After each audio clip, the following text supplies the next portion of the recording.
why is government intervening in health insurance markets, but not necessarily the provision of healthcare directly? And moreover, why aren't they intervening as much in like the food market? I'm Danica Kluth, a grad student living in Fort Collins, Colorado, and you are listening to the Vance podcast. Welcome back to the podcast. I'm glad you're here. Today, I speak with Samuel Hammond of the Niskanen Center. There, he focuses on social policy, and I have to say, his way of looking at the world runs smack into mine. And when I first found him, I thought, hey, this is a libertarian, but not really. He's wearing a socialist sheepskin over top of him. And as we started talking, I found myself wanting to jump on his ideas. But what I discovered through this conversation is that no, he has an entire philosophical model where he's saying, look, we can't just rip out the system that we have. We have to deal within the world that we're living in. And if we don't like the options that are presented to us, perhaps we should come up with very different ones. In this conversation, I find myself disagreeing with him and then all of a sudden coming around and being like, wait a second, there's some real value to thinking about the problem in this way. I really enjoyed this conversation, and I'm so glad that Samuel was willing to come on at the last minute. One of the reasons we've been doing online interviews as opposed to the ones in person that we've done normally is because the legacy interviews are growing. We had to build out new space because we've been doing so many of these interviews where people send mom and dad in together, and I sit down with dad for a session, then I sit down with mom, then we break for lunch and sit down with mom and dad together. Now, because of this has meant that we've had to build out our space to have a waiting room. We've had to build out so we have editors and make it all work together. I am so excited about how Legacy Interviews is growing that I hope you'll take the time to think about who this might be a good gift for in your life. If you're a business owner, you can know that some people have been using these to build up their relationships with important clients that they see the value in having them go out and talk well of something that you did for them. It's way better than a hunting trip or a nice bottle of wine. This is something that deeply communicates that you care about that client and you want to capture their memories for their family to pass on. If you're interested in learning more about Legacy Interviews, go to legacyinterviews.com to find out more. All right, without further ado, let's head to the interview with Samuel Hammond. Samuel Hammond, welcome to the podcast. Thanks for having me. Why should the state be involved in helping poor people at all? This is a big question. So for background, I come from a more libertarian intellectual pedigree, and so I had much more conventional libertarian opinions, say 10 years ago. One of the ways I began to change my mind on the value of a welfare state, and not just any welfare state, but a particular form of welfare state, was through a kind of reconstruction of why the welfare state developed in the first place, right? And so if you flash back to the 1800s, the first industrial revolution, there was already going on this sort of breakdown of traditional modes of social protection and social security. So traditionally, if you grew up on the farm, your community sort of was your safety net. At some point, you inherited the farm, you took care of your parents, and so it was all sort of self-contained. With the first industrial revolution, you saw a kind of great migration, right? And so people began spreading out, going to urban centers, taking advantage of the early manufacturing economy and so forth. And so that led to an initial breakdown of those kind of kin networks of family and friends. And what arose in its place were these like mutual aid societies, fraternal orders, and those sociologists sometimes call those fictive kinship networks, because they were, if you're a band of brothers, but you're not actually brothers. You're just people who've all moved and are doing things within a community context, but sort of the subtext is that it's a form of social insurance, that you're maybe part of a band and you have all these activities that you're doing, but fundamentally being part of those mutual aid groups was being part of a kind of support group. A lot of my thinking on this evolved by trying to understand why did the mutual aid societies peak and then decline at the turn of the 20th century. And one way you can think about this was, by the time the second industrial revolution arrived, there were so many more new economies of scale. One of the biggest sources of innovation at the time was in insurance markets themselves. So, prior to the early 1800s, there was no like actuarial science. People didn't know how to price risk, and so these mutual aid societies kind of operated on a flat rate sort of membership basis, where you can think of it, implicitly everyone is paying a flat premium, right? And then with the development of commercial insurance, suddenly there was this arbitrage opportunity or sort of adverse selection problem that arose, where large scale insurers, they both built national networks, so they had much larger networks to pool risk across than you could within a fraternal order of like 100 people. But they also had the ability to price risk in a way that was actuarially sensible. So if you're a high risk type, you would have a higher premium on your life insurance or whatever. And so this ended up, in some ways, undercutting the traditional mutual aid model, right? And so there was an older libertarian story that it was really the government building the welfare state that crowded out mutual aid, and there's a portion of that is true. But it was also the development of commercial insurance, and these things sort of happen at the same time, and so it's hard to disentangle. But in essence, this more libertarian model of Social Security became economically untenable. And one of the sort of conceptual things that I try to push for is to not think of what the welfare state does as purely through the lens of poverty and redistribution. Think of it rather in terms of social insurance, meaning what are the sort of common risks that we can pool across society. And one of the earliest ones was, the risk of outliving your savings. So that's why Social Security developed, pension systems developed early on.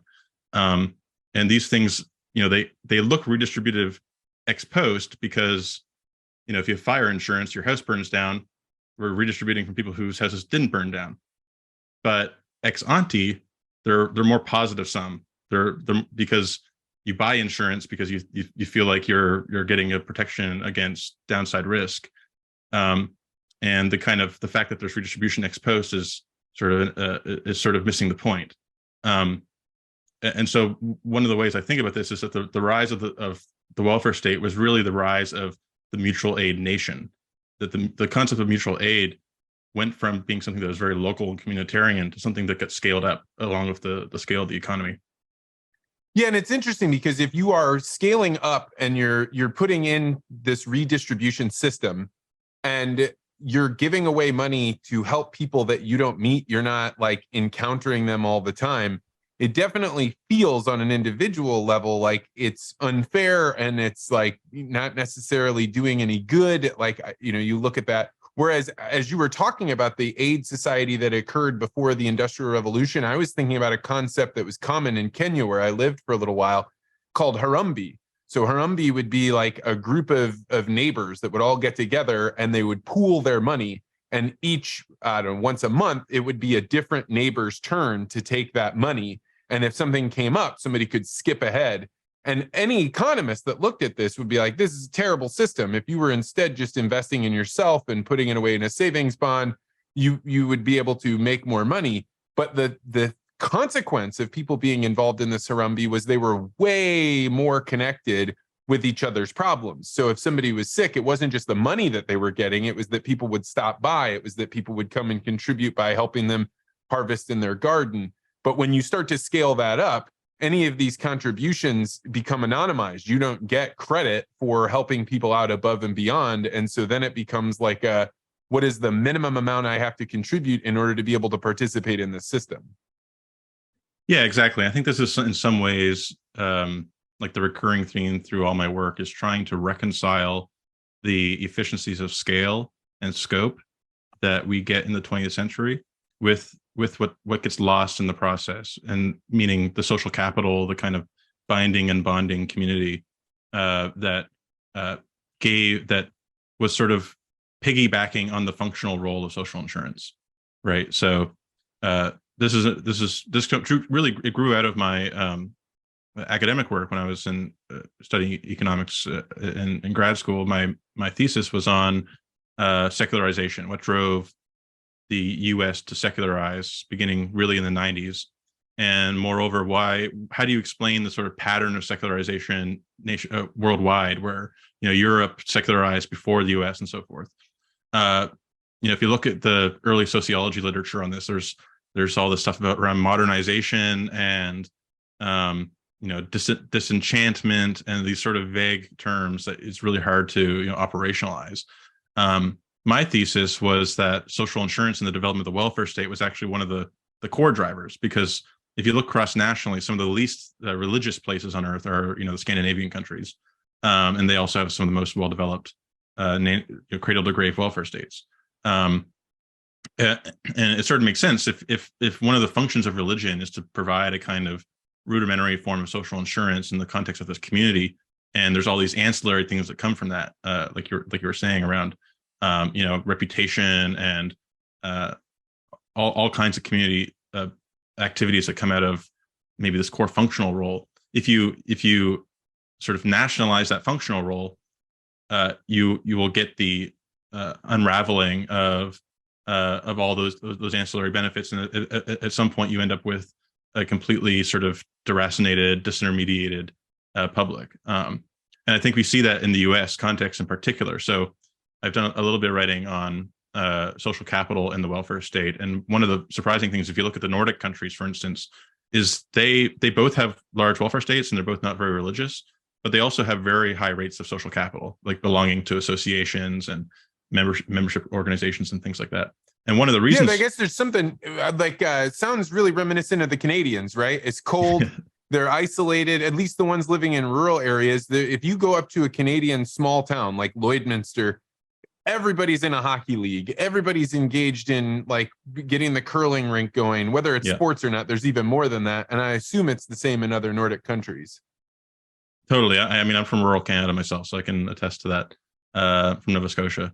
But one of the reasons is because if you retrace the development of the Nordic model and the Scandinavian model, it really is kind of bottom up.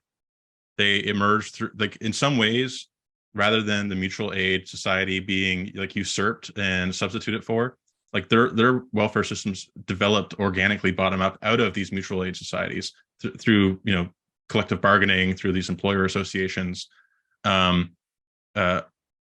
and so as a result, this is one of the reasons why Scandinavians also have 60-70% unionization rates, right?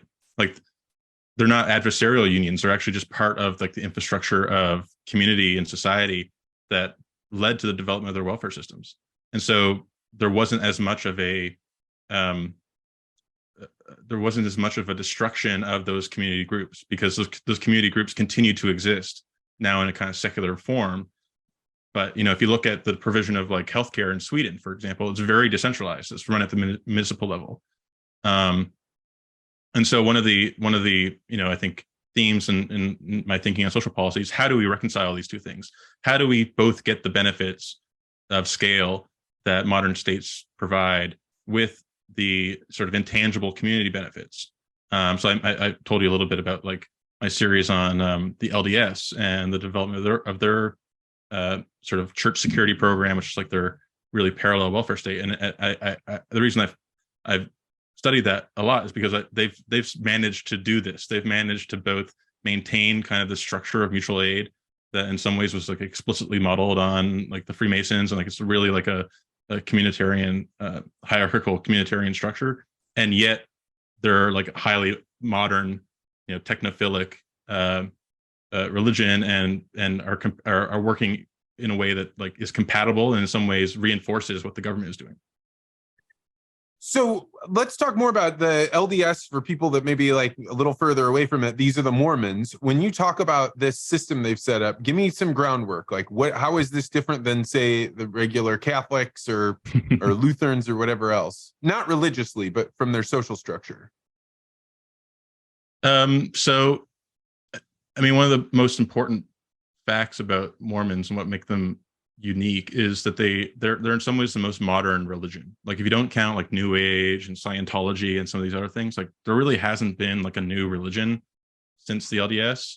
And it comes out of the 1830s when Joseph Smith was moving around in upstate New York, and there was this ferment in the air with the Second Great Awakening.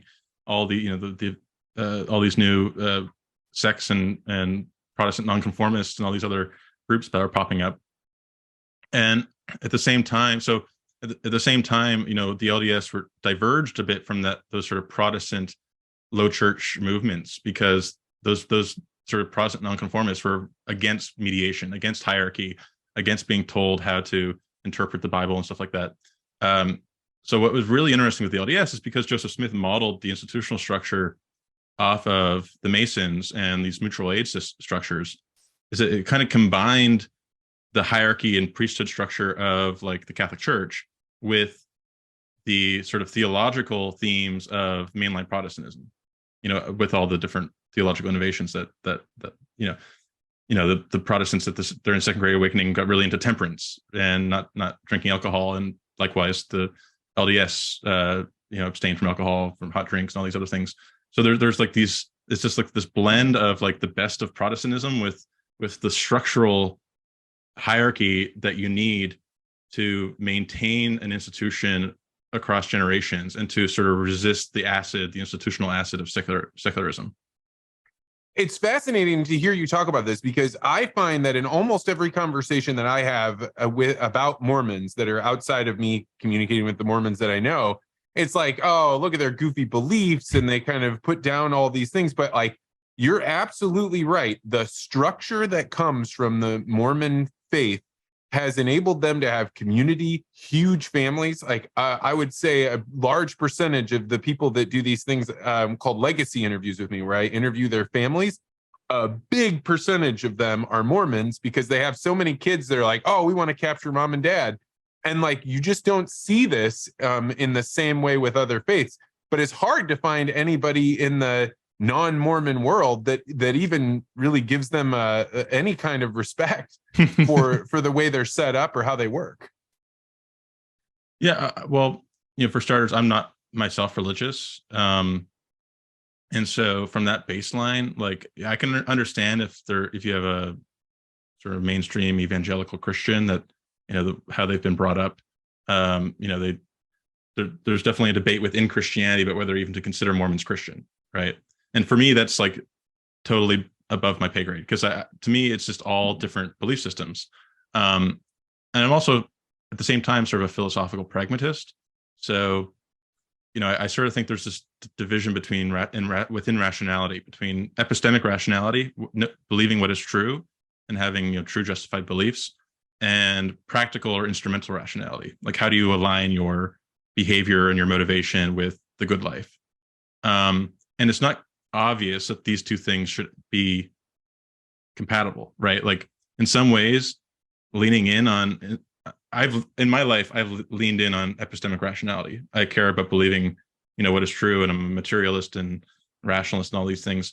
But in some ways, it's undermined my practical rationality, right? Because like, believing in the sacred, or believing in these, I don't want to call them myths because that's pejorative, but things that costly signals of commitment, right? That famously, the Jehovah's Witnesses don't accept blood transfusion, and one of the ways I can sort of, as an economist, sort of explain that from the economics of religion, is that the stronger the sacrifice that you make, and the more stigma that's attached to like defecting from the group, the tighter your bonds will be, and the faster your church will grow, right? And so that may end up correlating with things that are like really good for your life and for society as a whole, and the sort of cohesiveness of your community. Even if so it's sort of like this exchange rate. You give an ounce of epistemic rationality for a pound of practical rationality. And so that's also sort of explains sort of why I'm more open to religion as a social technology, right? Like that, when I look around, a lot of the social problems in America today seem downstream from this kind of disintermediation of social life, where, in the past, the Trump voters would have been in a union or something like that, or would have been in church. And now they're sort of like, they're sort of disorganized, or maybe they're organized on Facebook. Yeah, I Right? mean, I think of it as like imagine you have a government program designed to help drug addicts, and the government program is like, here, we're going to hand out some clean needles, and we're going to come by and make sure you have enough money for food. So these are all very pragmatic things. But that when a drug addict actually gets invited into a church, for example, all of a sudden they have people that are there checking in on them and Right. saying, no, like, come to this thing. And you may even say, like, hey, why don't you volunteer and hand out food with other people? And now all of a sudden you're building bonds, and it is those bonds of friendship that give you the ability to be able to pull yourself out of the situation, as opposed to the incredibly like checklist oriented. Did we give them Right. clean needles? Did we make sure they were had the exact amount of money that we could give them for food? Right. This is the classic, James Scott seeing like a state. How do governments see things, right? They see things through these bureaucratized processes, because that's what makes them legible. These outcomes legible. And so that's another big theme in my work is if the first part of it is like, how do we reconcile scale with the imperatives of community? One of the functions of community from a purely like technocratic lens is it was a check on moral hazard effects, right? Like if you give someone a fish, they'll eat for a day. If you teach them how to fish, they'll eat for life, that sort of thing. You can have a social worker that's being paid $30,000 a year to have like a monthly check-in with their whoever's on their caseload, but that is like qualitatively different from having somebody who maybe is a volunteer who you see at the potluck, right? And it's both different at the phenomenological level of like your lived experience of, it's clearly more edifying than having to talk to a bureaucrat, but it's also more effective in driving the outcome, right? So a micro example of this, in Medicaid and Medicare, there's a innovation program where they're allowed to pilot new models and run like a controlled trial and see if it works, and they can scale it up. And one of the most successful models that they've tried so far was for diabetes prevention and management, where they worked with the YMCA to refer Medicare recipients to these meetings of diabetics where they discuss their diet plan and stuff like that. And it had these enormous effects, because you're meeting up with a group of people, peers, other people with a similar condition, and you're checking in on each other. You come to the next meeting and say, well, how's your weight improved? Have you fallen off the wagon? And so there's at least, this is a glimmer of hope. There's a potentiality that we can have the sort of financial scale of government with the intangible soft touch, human touch of community. It is a kind of Gordian knot. Like, how do you do both at the same time? But there are examples of it happening in micro. And I think one of the challenges for conservative social policymakers is how do we can't just like go against the New Deal. Like that ship has sailed, right? Like we have to sort of accept that there are some structures that are in place, and how do we actually make them functional with how humans actually work in the real world. It's funny that you're starting from the premise of the New Deal, the ship has already sailed. And I like my instantaneous reaction, not being as immersed in this as you are, is, well, that ship has sailed until the system becomes so onerous that it crashes, right? That it crumbles down and creates a system that's not viable. Like you have, the amount that you're giving out is far more than you're taking in as a government. Like, are you sure that ship has sailed and is on its way to the new world? So one of my like gut checks for this is just to look cross nationally, and there's this enormous bias in American public policy to only look, it's very parochial, only to look at the Americas as if like we can't learn from Europe and other countries. And there's just like the stylized fact that post-industrial revolution, basically all developed countries adopted some kind of national pension system, right? And you can try to understand why that is. Well, one reason is because there's like a market failure in annuities. It's hard to, because of adverse selection, it's hard to have a private market in annuities. So one way you can understand, like Social Security, say, is it's a collectively purchased annuity. and we sort of reinstate the flat rate premium structure of the old mutual aid societies via taxes. So there's a sense in which it's necessary. The question is, another thing I'd just add to this is like I strongly distinguish between sort of the kind of more universalistic mutualist structures like Social Security, from like targeted anti-poverty programs that are came around like in the Great Society era, where like poverty is like a social problem that we're going to have experts come and solve, right? Like I think that even though that in some ways is like not as big a fiscal footprint, I think it has much more can create much greater harms in what it crowds out, right? Because if we have a child benefit, right? So I've written a lot about child allowances. If we send parents money per child, it solves this kind of, you can call it a market failure, the fact that if you have more dependents, the government, capitalism doesn't pay your parents more if you have kids. And so there's having kids is in itself a huge risk factor for being in poverty. But if we give parents money, could that money in some ways crowd in civil society? Because if you have like the family in Provo, Utah, that is, reinvesting that surplus back into their local community, into church daycares, so on and so forth, versus the kind of Great Society ethic where we're going to create a federal program, maybe with some state buy-in, and we're going to have like a professionalized class of people who are like the social workers, and they're going to in some ways substitute for the church daycare, right? And we see this explicitly with some of the pushes for like national daycare, right? Like it's not national have money to afford daycare, it's national center-based daycare with all these quality regulations that are going to be run by the kind of people we want to run them. And by the way, like, churches and religious providers are ineligible because we designed it that way, right? So, part of my plea to more libertarian types is just to say, let's define what we mean by big government. Do we mean it purely in a fiscal sense, or do we really mean it in the sense of what strictures and regulations and bureaucracies are interceding in our life plans and our ability to construct the life that we want, right?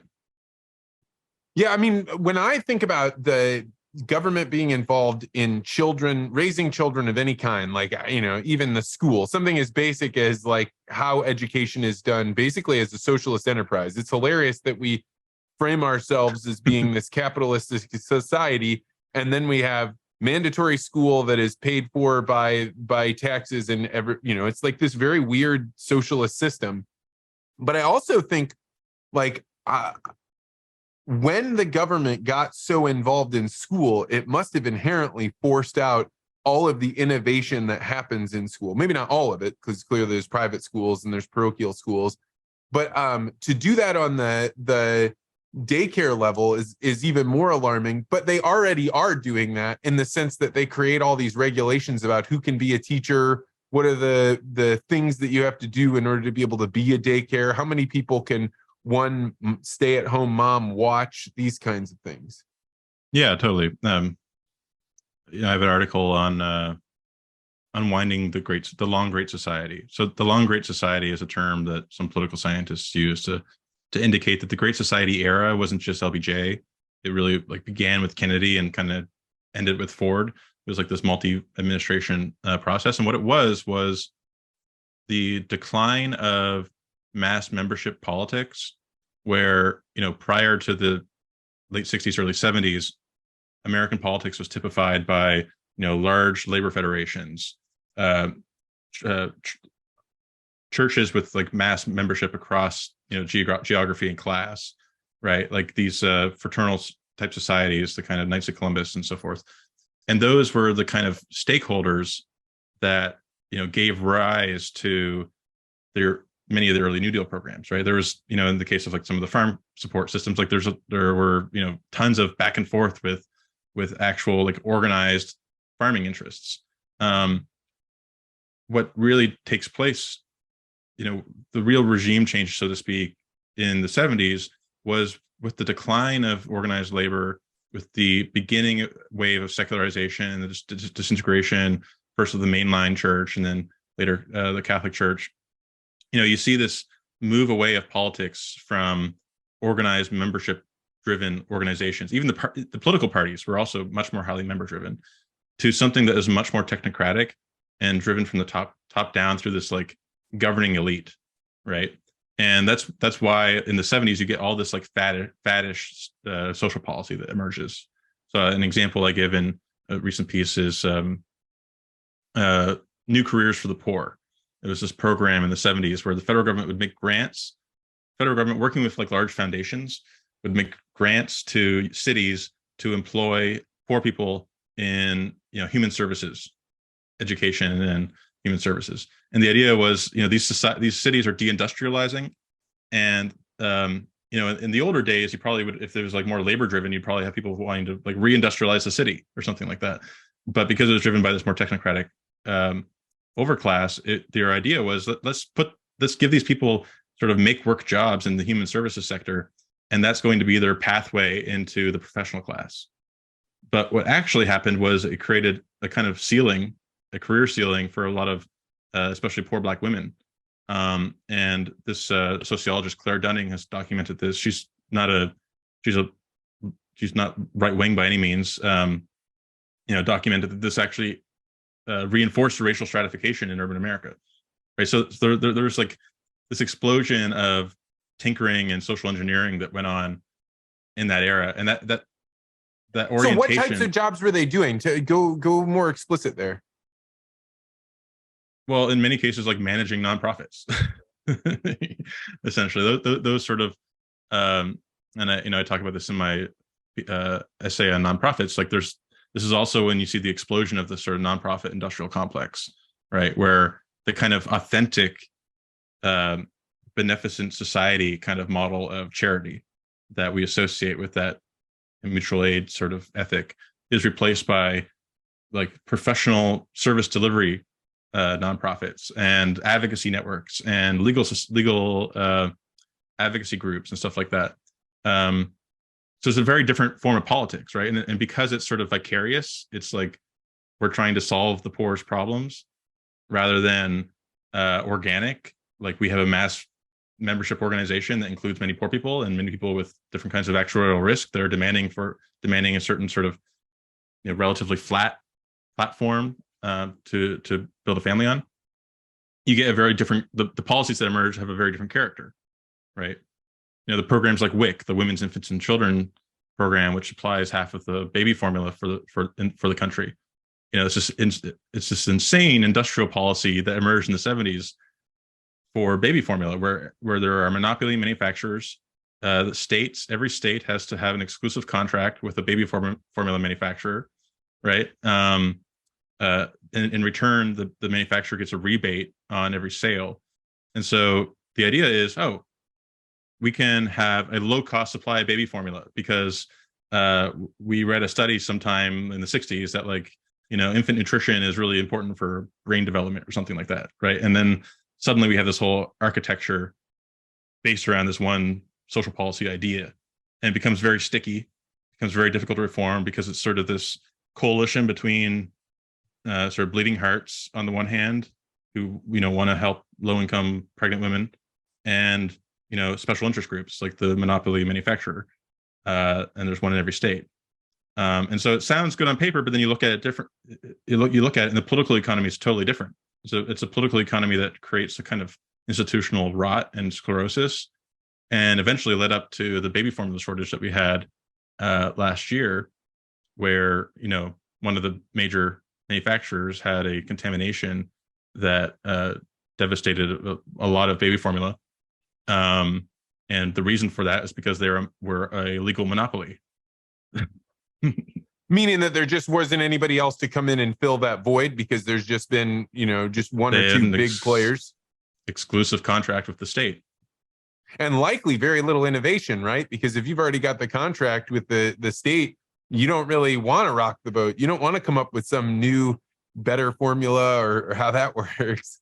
Yeah, you can't really innovate because number one, like the FDA blocks us from importing European baby formula because it doesn't meet our standard. You know, I'm not an expert in baby formula per se, but I assume that German babies aren't like dying by the millions because of their baby formula. Um, so there's a protectionist element to it as well.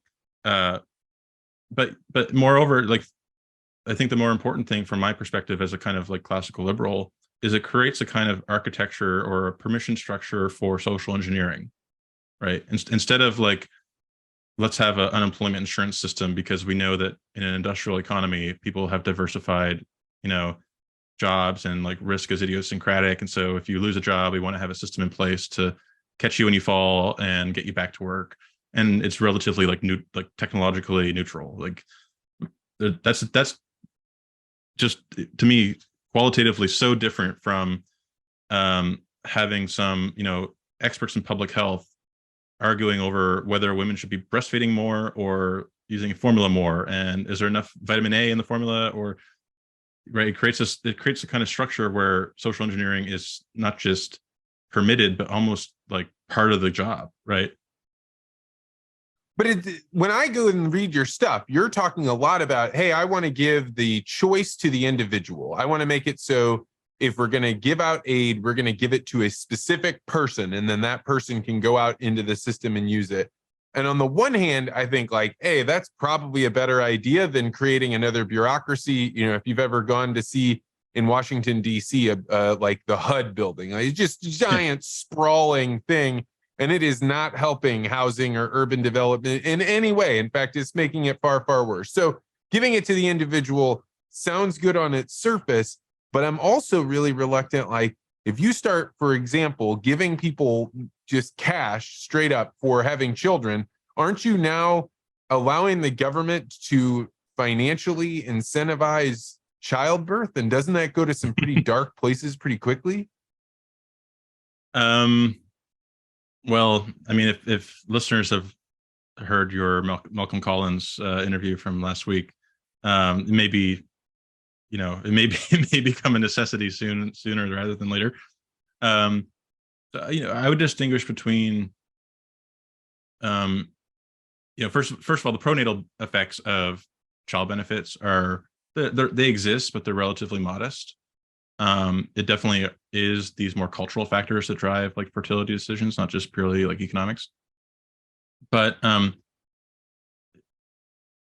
me, take the issue of childcare.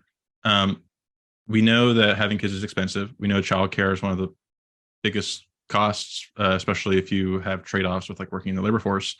And there's a huge like democratic bottom-up demand to do something, right? Like that's how democracies like process stuff. It's like there's people want the government to do something, but they don't, they're the experts. One way you can help, and this, being Canadian, I was kind of inspired by the Conservative Party in Canada, because the Conservative Party in Canada faced this debate in the 2000s. Quebec being a more sort of European wannabe welfare state, you had a provincial childcare program that they rolled out in the late 90s, early 2000s. And one of its first order effects was to crowd out home and family based childcare provision. And it was really like this extension of secularization, where, in the 60s, Quebec, with the boomer generation, went over this like rapid cultural change where it was a very Catholic province, French Catholic, and suddenly, like within a decade, was extremely secular. And part of that program, was sort of a left nationalist program, was to nationalize a lot of the communitarian services that were being provided by the Catholic Church, right? And childcare was the iteration that arose in the late 90s. And the Conservative Party in Canada said quite straightforwardly, this is an issue of pluralism and sort of liberal neutrality. Like, we're not trying to prescribe a sort of value set to people. In fact, Canada is incredibly, diverse, both ethnically and culturally. So let's just give parents money and leave the decision to them. And it's more than just like a consumer sovereignty argument, right? It's there's a difference between whether you like Pepsi and Coke versus whether you're Catholic or Protestant, right?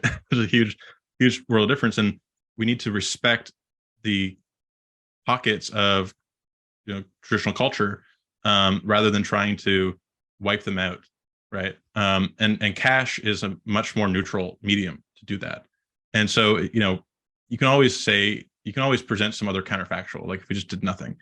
But given the democratic demand that exists and is pushing for in last year, Build Back Better, the Biden agenda, this would have been a massive national takeover of the childcare sector. Conservatives need to have a proactive counteroffer to that, and in some ways they can harken back to a more FDR style of social policy by saying, we have Social Security for retirees. We should have like Social Security for kids. It's this flat, universal-ish program, and because it's universal or nearly universal, it's hard to tinker with. It's hard to, no one would take Social Security and say, let's get rid of old age Social Security benefits and replace it with a voucher for a nursing home and maybe an EBT card for groceries and going down the line, and the AARP would revolt, right? And that's because the AARP is a big membership organization that cuts across class and geography. And that's a fascinating connection. I hadn't really thought about it. That Social Security, it's not saying, hey, we're going to tell you exactly what you can use it with these coupons for things. Yeah. It is straight up cash, and then you let the people and everybody that put into it gets out of it gets to spend their cash in that way. But it is also not a solvent program over the long term, right?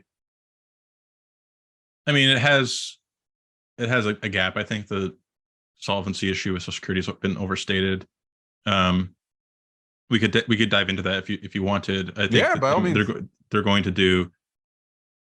There's so many plans to fix Social Security that would work. It's what's been missing has been the willingness to take a political hit, because whether you're raising taxes or cutting benefits or some mixture of the two, there's going to be people who get mad at you, right?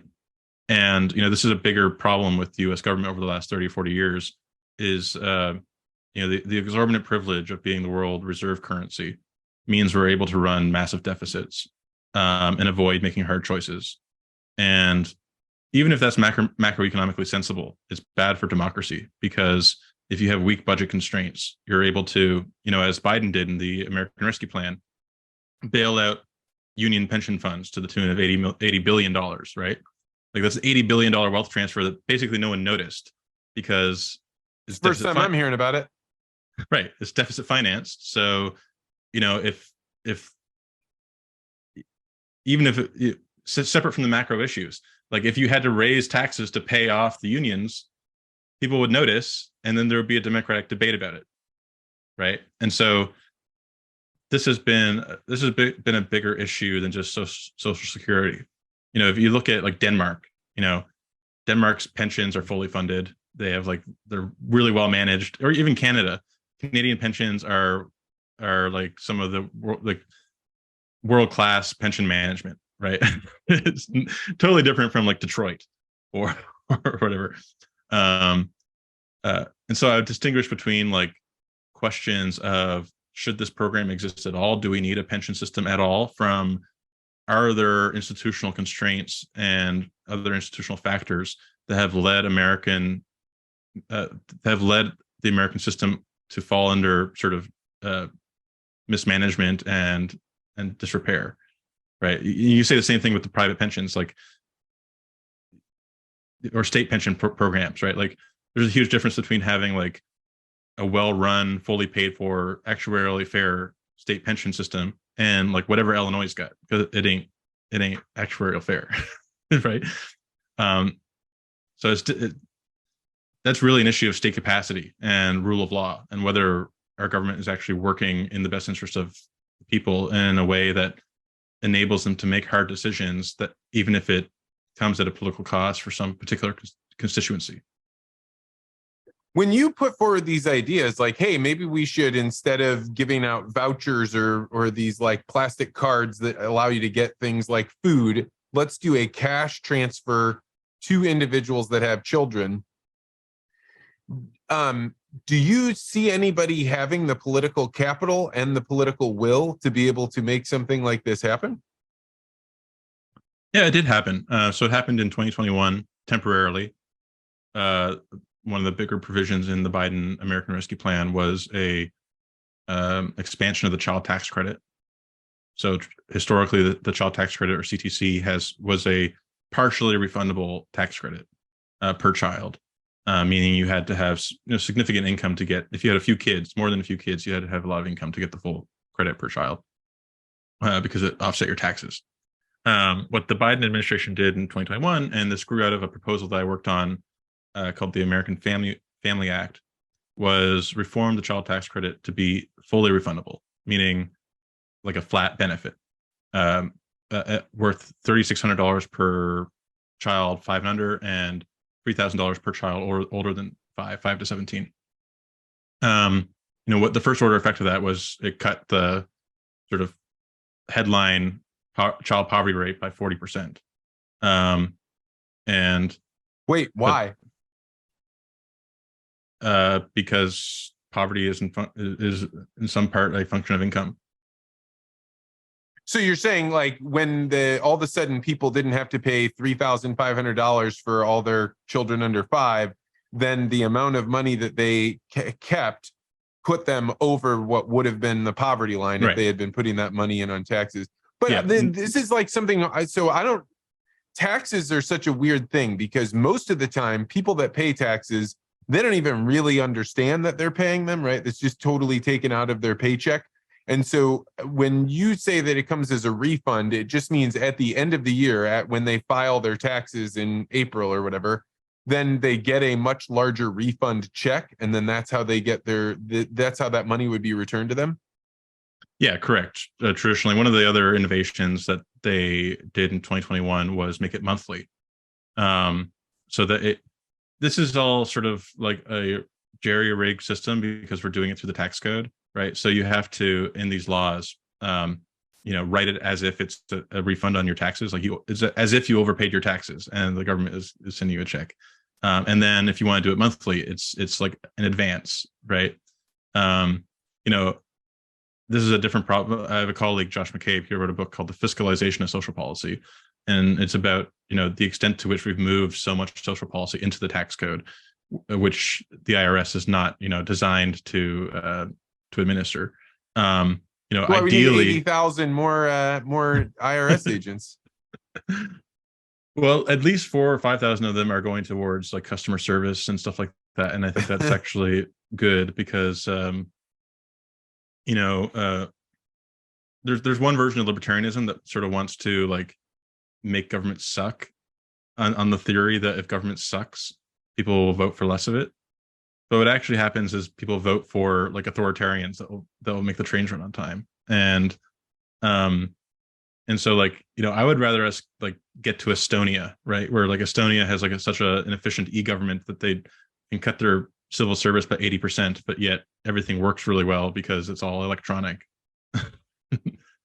I'm struck by the idea that you put yourself in the band of libertarianism, right? Because when I think of libertarianism, and I'm probably talking more small L libertarian as opposed to the ones that are voting, like these are people that are like, I want national defense and I want like pretty much nothing else. Like, so maybe somebody to kind of coordinate, a little bit of the taxes, but that's about it.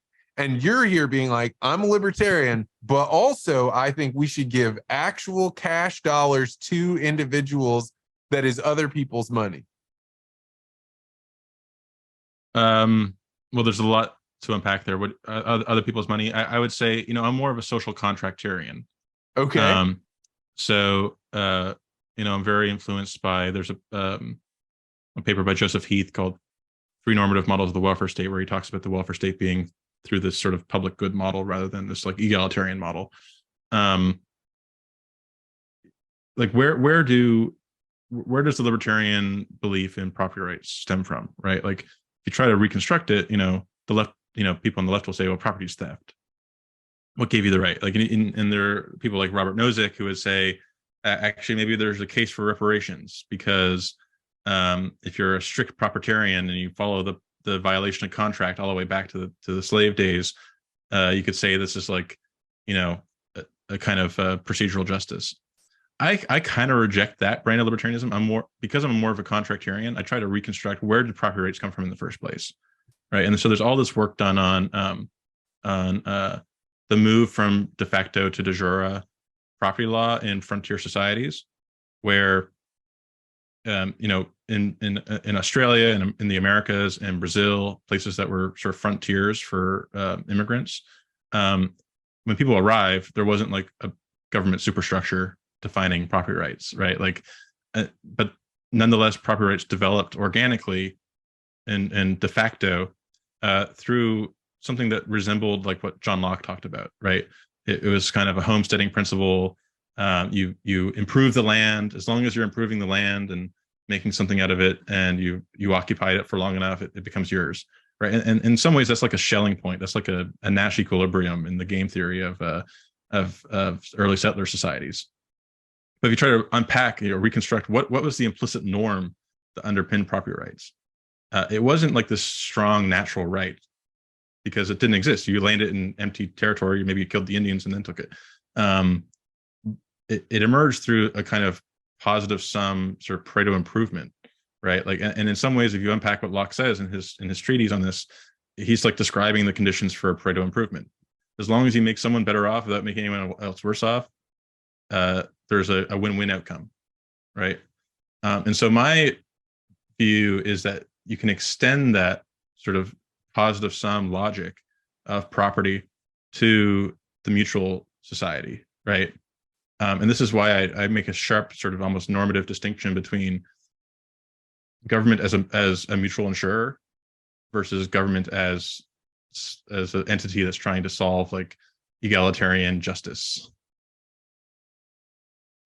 And as a mutual insurer, their role is just to make sure that people don't fall through the cracks. They don't die unnecessarily. They live certain, because an insurance policy could be, if your leg is broken, we will set it. Or it could be, we will set it and make sure you have physical therapy and make sure that you're, able to go and have your, all these other ancillary things. You have to at some point determine, once you have that insurance, like, what is that baseline level we're making sure nobody goes below? Right, exactly. So, look around the world at, take healthcare. Where does government most intervene in healthcare? Overwhelmingly in the insurance market side of it. There are countries like the UK where they have literal government-run healthcare, the NHS. But for the most part, in Canada we have a single payer system, but the actual practice of medicine is still private or nonprofit. In other countries like Switzerland, they have sort of mixed systems. So there's a like sort of an explanatory burden of if you have a theory of the welfare state, like why is government intervening in health insurance markets, but not necessarily the provision of healthcare directly? And moreover, why aren't they intervening as much in like the food market? Like there's no government bread. You could maybe say SNAP and food stamps is a version of that, but like, because there's no market failure in bread, right? But there are market failures in insurance markets, classically the kind of adverse selection and asymmetric information problems. And if you take the agricultural example, if your listeners would know a lot about that, like farm support systems, whether you're for them or against them, they're not because farmers are poor people.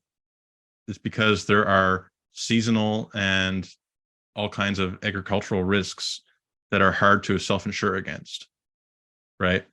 And so you could make it a case that there's a market failure, and if you care about maybe over the long term having like a stable supply of XYZ agricultural good or output, that you'd want some kind of insurance system, right?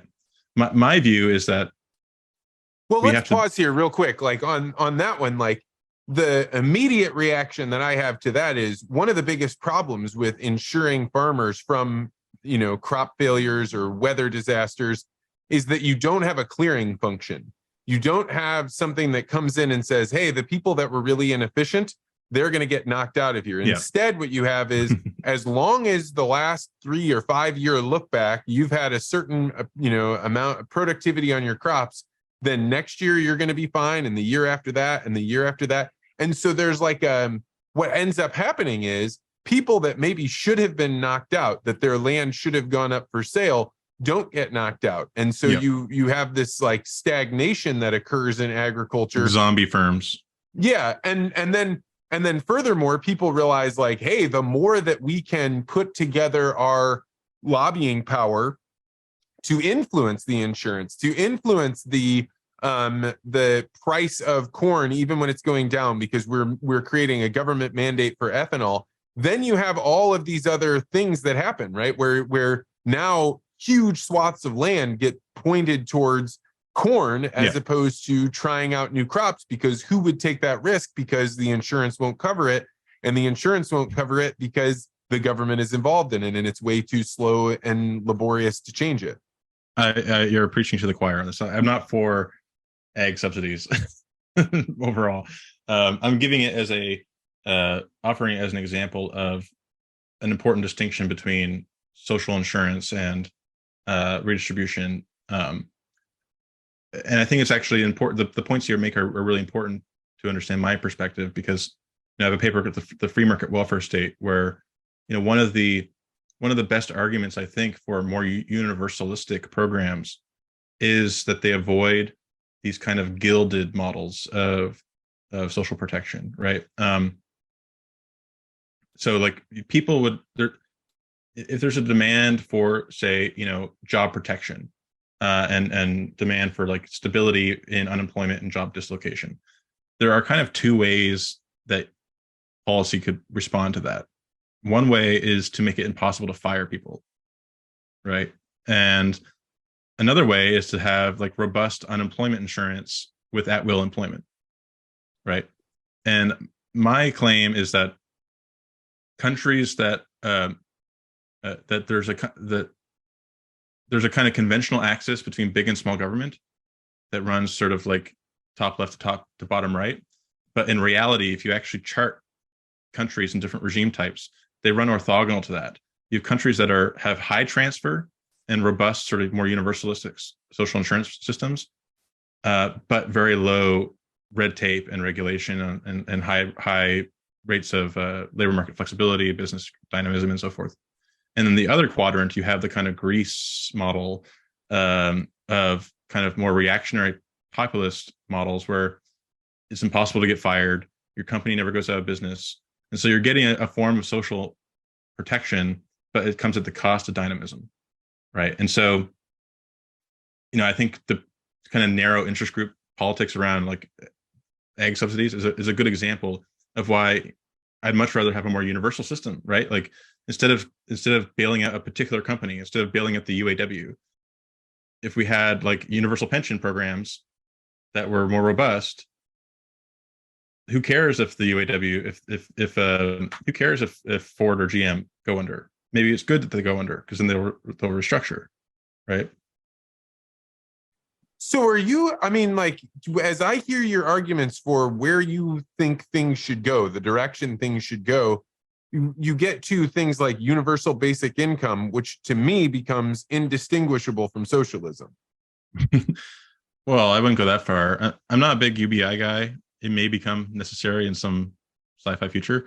But, to me, socialism means like government control the means of production and like the nationalization of industry, not everyone has a baseline level of income.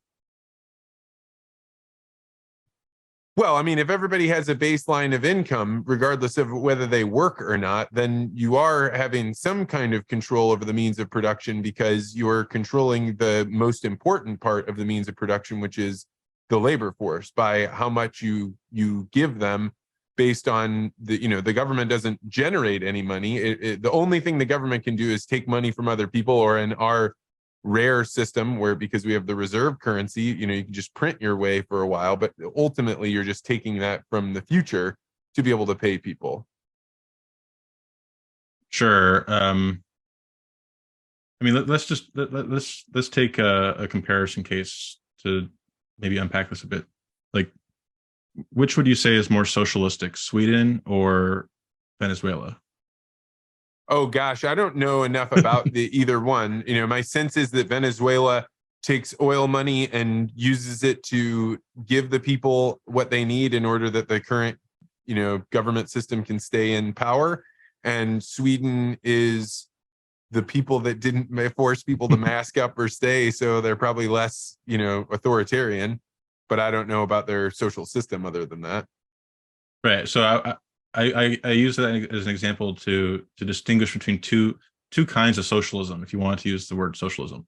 In Sweden, they had this idea of the people's insurance, or the people's home. Sometimes it's translated as, and so Sweden was actually like highly capitalistic throughout its modern history, right? Like they had fully privatized forestry, hyper capitalist country, and it's also a small open economy, so it's like very open to like global trade and stuff like that. And then because they had these like mutual societies that like became collective bargaining and sectoral bargaining units and stuff like that, they negotiated their way to a large social insurance state, but they still remained highly market driven, highly capitalistic to this day, right? They even have universal school vouchers, right? I think like something like 90% of the roads in Sweden are privately owned and operate by toll, right? So like they're in some ways they're like closer to like anarcho-capitalist utopia than the US is, right? Sounds like heaven to me, yeah. but they also have a value-added tax, and they spend a lot on social insurance, versus a country like Venezuela, where they have price controls and everything. They have lines to buy food. They have hyperinflation. They're trying to nationalize the energy sector. They have expropriatory taxes. That's the road to serfdom that Hayek warned against, right? It's that kind of socialism, that kind of degenerate system of government, versus a kind of high functioning society that ranks at the top of every economic freedom index, yet has old age pensions, right? And in some ways, I think it's not an accident. It's not a hypocrisy that we have countries that both have large child benefits and old age pensions, but yet are super highly ranked in economic freedom. It actually makes sense, because both the social insurance and the stability and efficiency of the market are undergirded by this logic of positive sum win-win social dynamics. I'm thinking about the optimization for the individual that wants to have a business and to start it and to be able to successfully add something to the economy and be able to then benefit from that at the maximum level that they figured out how to do something. And the downside that I hear with certainly don't want to be in Venezuela, but the downside to the Swedish model that you're describing, in my limited understanding, would be that like, even if you are successful, you are giving a huge percentage of that up to the government to be able to then redistribute it to other people that didn't have that innovation, that didn't take that risk. And so to me, whether or not we're parsing which one is more socialist, the idea of higher taxes seems like the disablement of the person that's taking the risk to be able to add new good things to the world. And I'm totally that resonates with me, because I do think there is a kind of tall poppy syndrome, especially in contemporary America, where like the goal of taxing Elon Musk is because he made too much money, not because we need to have like a efficient source of revenue, right? And one of the points I keep making is like the social insurance model is not an egalitarian model, right? In some ways, it's completely orthogonal to whether it's about like taking from the makers to give to the takers, right? It's about ensuring kinds of common risk. And you look at some of these countries, Scandinavia. And by the way, I'm not saying that America should become Scandinavia. I don't think it's actually possible. I'd rather us become a little bit more like Canada just as a start. But they have lower corporate taxes.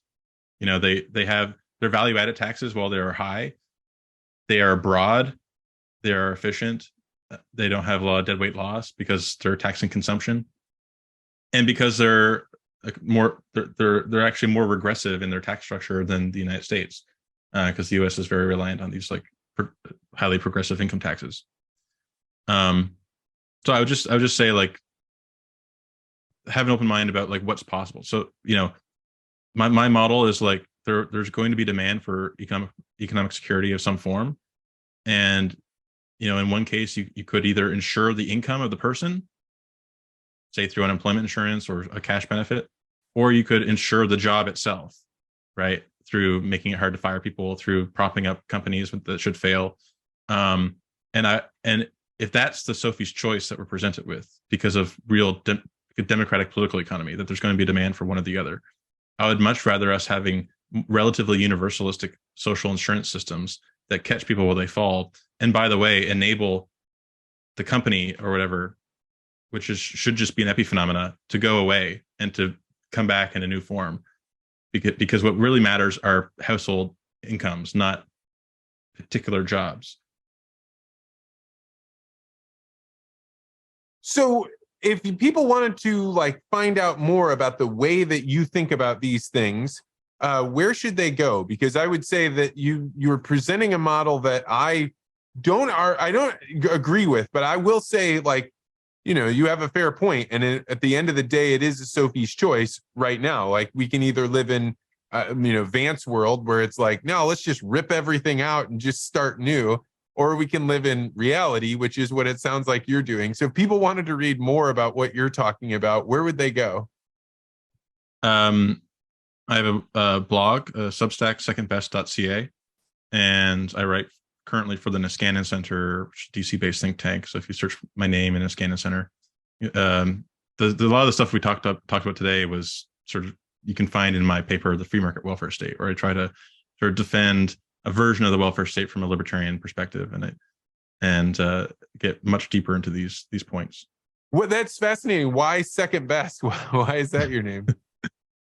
It comes from economics. It's called the theory of the second best, and it's kind of a folk theorem in economics that if you have let's say you have a regulation that creates a distortion in the market, and so you have one market failure, often introducing another distortion will actually get you closer to optimal, right? And so the theory of the second best is basically saying, given bounded rationality, given the political constraints that we have, if the first best solution may technically be infeasible, and so that forces you to think about what are the second best solutions to things, and we're talking about that right now.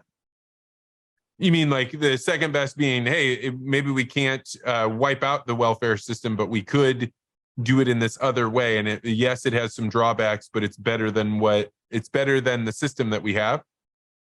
Correct. And moreover, if you push against more universalistic, rule of law based social insurance, you'll get the third best alternative, which is like protectionism and propping up companies and making it impossible to evict your bum tenant and stuff like that. Right. So, like, a good example of this, since I mentioned tenants, there's a paper on this that came out late last year, an empirical model of tenant protections. So, many cities and states will have tenant laws that provide a right to counsel, right? So if you're being evicted or at risk of being evicted, you have a legal right to expert counsel. And obviously, there's a lot of people on the left who love this because this is like pro tenant kind of stuff, right?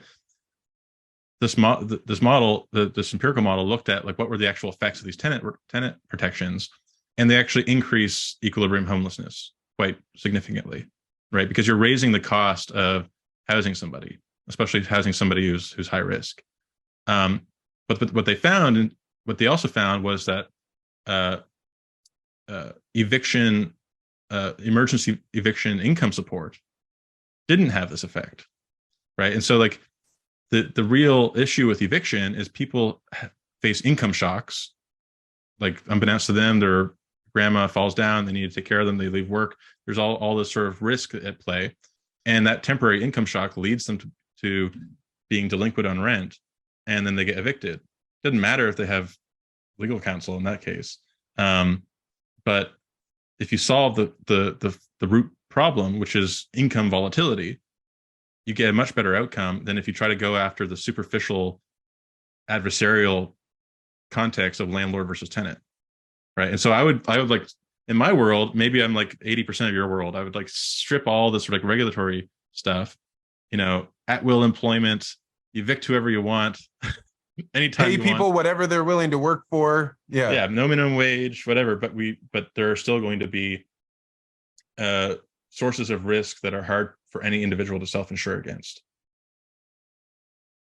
You know what? That is the best closeout I've ever heard anybody do, because you brought me full circle on this. I'm like very interested to learn more. So thank you so much for coming on. One thing that can be said is I found you because you just started tweeting about things on Twitter. And I think that's a great knock for Twitter, like to engage in conversations, because that's how I found you. And I'm glad we had this conversation. Yeah, it's been fun. I've been a fan of the show, and I'm glad to be on. And if people were going to find you on Twitter, where would they find you? Ham and cheese, like the sandwich. All right. Samuel Hammond, thank you so much for coming on. Thank you again.